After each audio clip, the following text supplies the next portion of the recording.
Well, luckily I have a guest here, Mark Nichols. Thank you for coming along, Mark. Great to be with you, Karen, and I'm very hungry too, so nice to have a selection. Would you like some cake? Perhaps after. Oh, okay. Now, you are very interesting because you graduated in a virtual graduation ceremony 15 years ago. 15 years ago, yeah. And we think like learning online is all virtual and different, but graduating online as well, how did that go? Really well. I was graduating at 3 o'clock in the morning in New Zealand with my in-laws, my wife. We were all there in our pyjamas. There's no photos.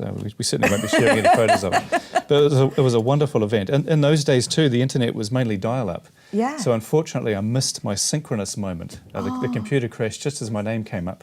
But the Open University provided me with the proceedings on a disc, so I was able to watch it later. Really? So you did that with the Open University? I did, yes. How amazing. It's interesting actually because New Zealand and Australia, often when you're looking at sort of online and distance learning, they're really at the forefront, aren't they? But that you did it with the Open University and that now you've just joined recently and are working here. And you're the Director of Technology Enhanced Learning here. Yes, that's right. And you're going to fill us in on making the most of online learning environments. And Georgina's been talking about the VLE, the virtual learning environment, and we've been looking at the study planner, as you may have seen, and we've been looking at OU Live and various ways that students can interface and interact with us. But you wanted to focus on something a little bit different. Yes, I did. I wanted to look beyond just online and look at digital technologies. Because if you like, online is just an extension of what digital technologies can do with us. So I thought that would be a good focus for this morning. Brilliant. So what do you want to start with? Well, I think that there are three main ways in which technologies now actually help us in teaching and learning. Firstly, we've got unprecedented access to information. So we can find almost anything with a quick Google search. Yeah. And of course, we've got wonderful services here at the OU too. We can find articles from the library. We can search for anything from YouTube, anything. So we've got unprecedented access, very, very easy to find stuff and also to download it and potentially use it later on. Excellent. Secondly, we can quickly process and present information. So we can actually put together our thoughts, combine the thoughts of others into new ways, using the likes of Word, PowerPoint. For those who are more advanced, possibly video casting or podcasting. So there's a whole lot of ways we can actually bring together our ideas and share them in new ways. And we can also discuss information now in ways that were just completely unknown about 20 years ago. So the artifacts and ideas we put together in our own documents and things, we can now share through the likes of social media and in formal education too. There's now a lot of use of online discussion forums. So your point is really, it's not just a different or poorer alternative to things, it actually opens a range of new and exciting options that people can take to enhance their study. Now, we've got a whole lot of widgets here, so these interactive tools, and we'd like to know what you think and how you're behaving online. So those should be appearing on your screen. We would like to know how often you use the internet when you're studying. And how often do you use the computer as a student? So those are some of the ones that we're going to be bringing up, but we've also got other questions that we'd like to know. We'd like to know which 3 success factors do you think you need to work on? So you might want to have a little think about which of those options you can look at. And which are the 3 main applications of the website you use as a student? That could be very interesting for us to know.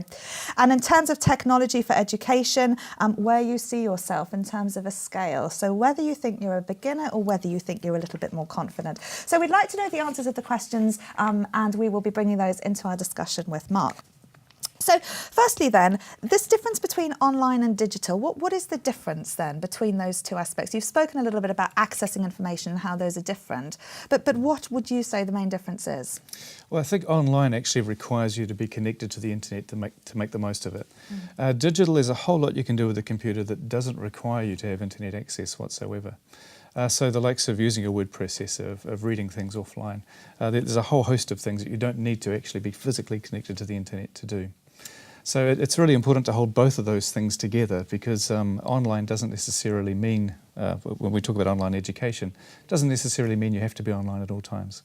Now, our students who are watching this, unsurprisingly perhaps, are feeling quite confident with their use of technology. Good. They're using their computers most of the time. So that could just be a bias in terms of the people who've come along today. How accurate would you say that is as a representation of the OU population of students? Ooh, I couldn't say for sure, but my understanding is that most students are very confident users of technology. Yeah. The overwhelming thing they need to focus on is focus, though. So unsurprisingly, we've been talking a little bit about that during the sessions. So that is all very interesting. Okay, so there are various types of technologies, but you've said that there are three main ways in which digital tools can help us in our learning, and you've spoken a little bit about accessing some information. We spoke last week about some of the sessions with the library and about procrastination and about not accessing too much information. So when is being digital helpful for accessing information, and how do you know when to start and when to stop? Oh, it's a good question. I think digital, if you did a Google search for a subject straight off, you tend to get the most popular hits first, and they'll usually be the most helpful. But when I do my own online study, I tend to do a fairly general search first, just to get a view as to the breadth of ideas that are out there. And then gradually I get a sense of how to focus. But it does require a bit of discipline to eventually get to that stage where, okay, I now need to start putting some ideas aside and focusing in on those that are really of interest to me. Why would you say focus is such an issue then? Because people are saying they struggle with that. And we've been speaking before with Georgina about how to identify, when you need to do something, when to stop procrastinating. But if you don't know what to focus on, how do you know how to rein that focus in? Yeah, I think from a use of technology perspective, focus is a little bit different. From a use of technology perspective, I'd be inclined to close down everything except what I'm working on. It's all too easy to be distracted and to even distract yourself by having your email client open, by having a Twitter feed open. Every now and then you'll get a ding or an alert from Skype when someone else logs in. It pays in a study session to close all of that sort of thing down.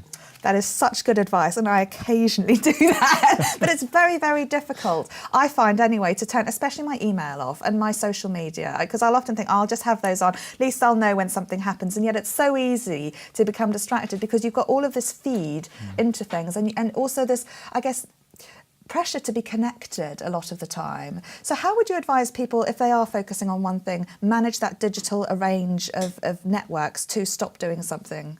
Well, I think you've always got control as a user yourself. Another important aspect of studying online or studying digitally is to actually organise your study time. What I tend to do is decide that I'm actually offline for 2 hours. I'm just out of this world. I'm just focusing on what I need to focus on for study purposes. And I'll actually turn off email, and some things can wait a little while you focus on the study at hand. Okay, excellent. Focus was chosen by 49% of the students voting today, so a key issue. That's a really good thing, and I think it's such a simple piece of advice, but it makes a massive, massive difference because, you would just be able to focus. But as you say, you can also use digital tools for collating and presenting and gathering information as well. What would some of your advice be there in terms of how people could use that as an organisational tool? Yeah, I think organisationally, what I tend to do when I study an online module is I put a folder together and I include everything in that folder that I need for that particular module. So I'll tend to go into the online version of the module through the VLE. I'll download all of the assets that I can, all of the PDF files, all of the video files, anything I can lay my hands on, and I'll put it into this one folder. That way, if I'm not online, if I actually have to go via train somewhere or in my car as a passenger, of course, where I won't have internet access, I do have access to all of my study materials.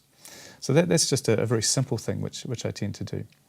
I also make sure too that I've got my own way of working with those materials. So with the documents I've got within that folder, I'll know, for example, that if I'm going to read part of my module notes, I'll open up the PDF document and I have all of the tools I need to actually work on in that PDF reader.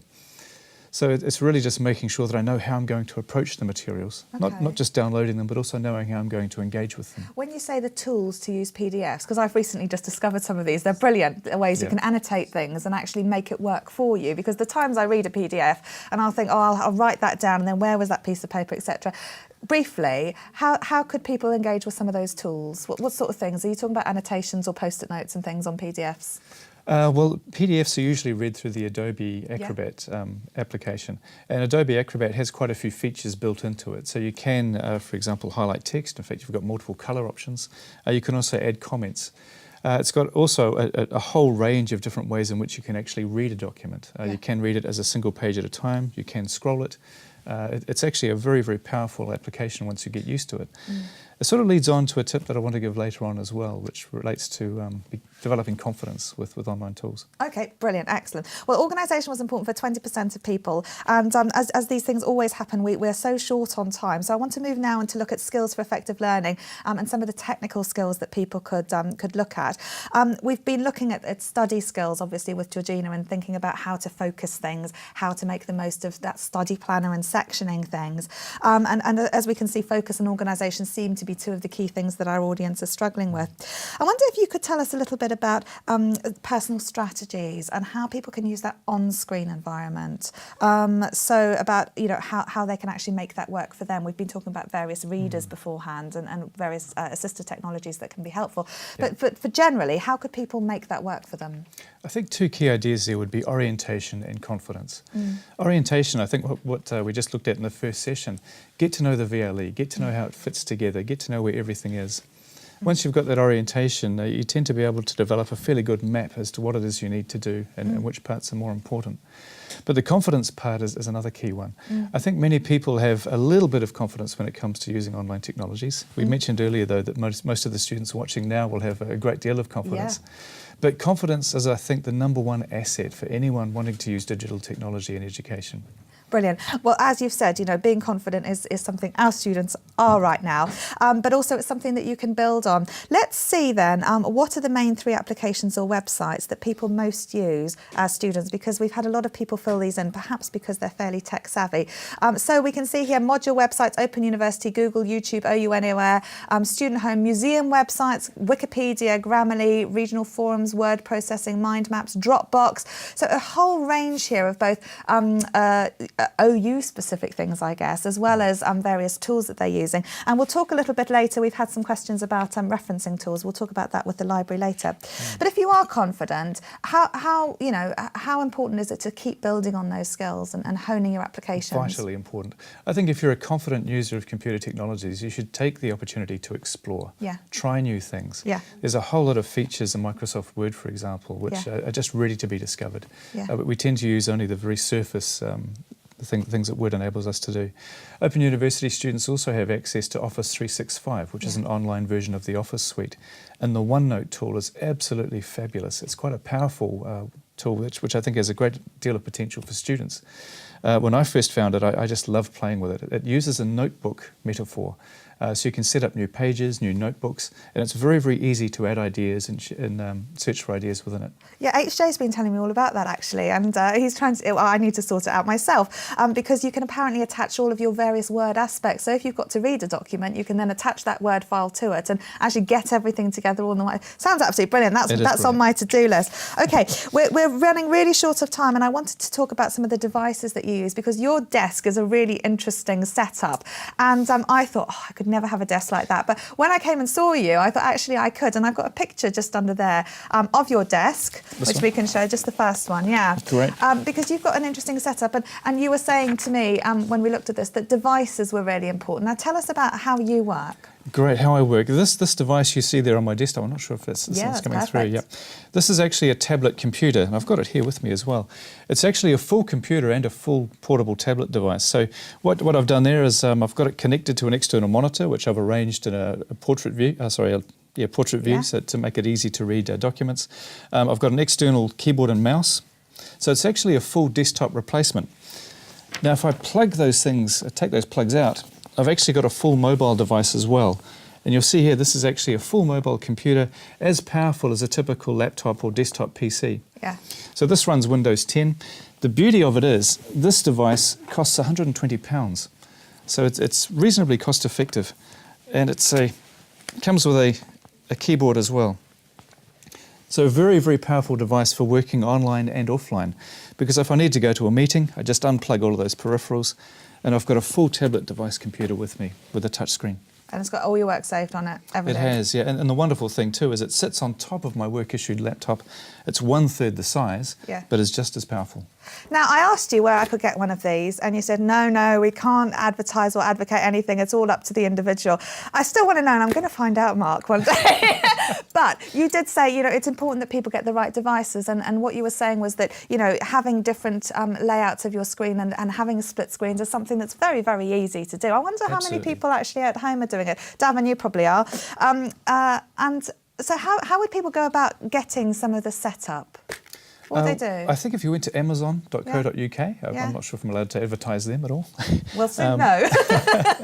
But if you do a search for tablet PCs, you'll find quite a range of them, actually. Yeah. They're very, very good devices. Okay, but I guess the take-home point here is knowing that you can actually have various things like a keyboard that will allow you that whole functionality, having a mouse, having something that you can pick up and take off, and having the dual screen that can really help you and help you be portable also. Absolutely, yeah. It makes online study or on a digital tool study very, very easy because you've got the two screens. You can actually look at your module materials and have a document open on your other screen which you can quickly annotate. Yeah, brilliant. Mark Nichols, that has been a short session. Well, it hasn't been short actually. It's been full length, but it's been packed with information. In particular, I love your ideas about having these, and that is one thing, in addition to learning EndNote, that I'm definitely going to take away from this myself. I hope you've enjoyed the session. And Mark, if you'd like to take some cake, you're very welcome. You'll see that I've made some lolly cake here. Which is a popular New Zealand treat. That's fantastic. So if you'd like to have some, you're very, very welcome. But thank you, Mark Nichols, for joining us today. Thanks, Karen. Excellent. So Annie and HJ, before we start looking at note-taking and essay writing and all things sensible, how are you two doing? We are good. The chat is going really well. At the moment, everyone's kind of been discussing references and how it's so tricky and hard to kind of follow. Patricia Gray has said that Harvard referencing the OU library is really, really useful. Michael Clark has said there's also OU library sessions with references if you want to go and try them out. And I know personally, as well as other people on the chat have said, that the RefMe app is absolutely brilliant, and it really sorts all your referencing out for you. All you have to do is scan the barcode of the book and it sorts all of that out for you. So that's really, really quick way to do it. And we've got some cool selfies in. Yes, people send us loads of stuff. We're loving it. So keep them coming in.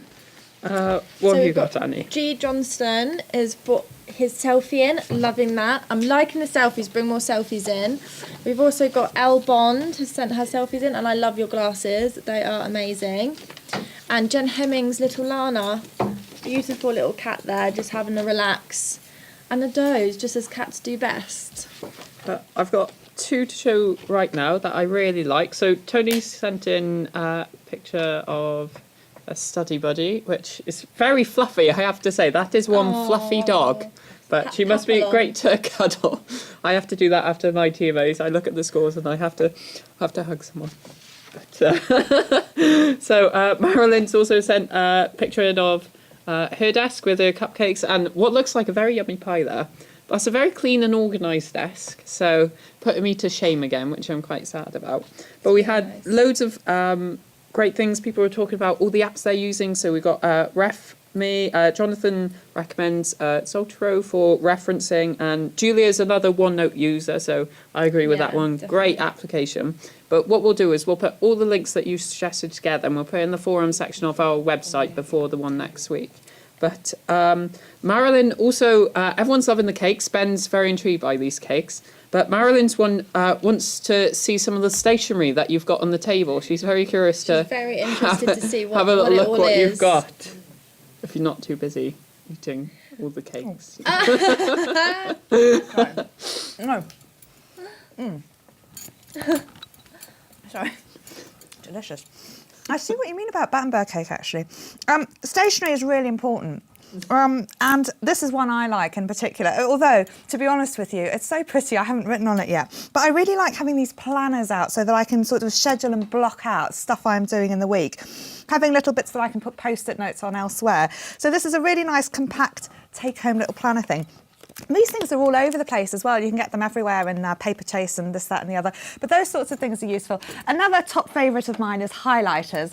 And I quite like these because they're handbag sized. And they've got two ends. They've got like a thick tip and a thin tip, which I thought was quite nice for circling and drawing through things. So those are my favourites. And also we've got some other Live, Love, Dream things which are unopened.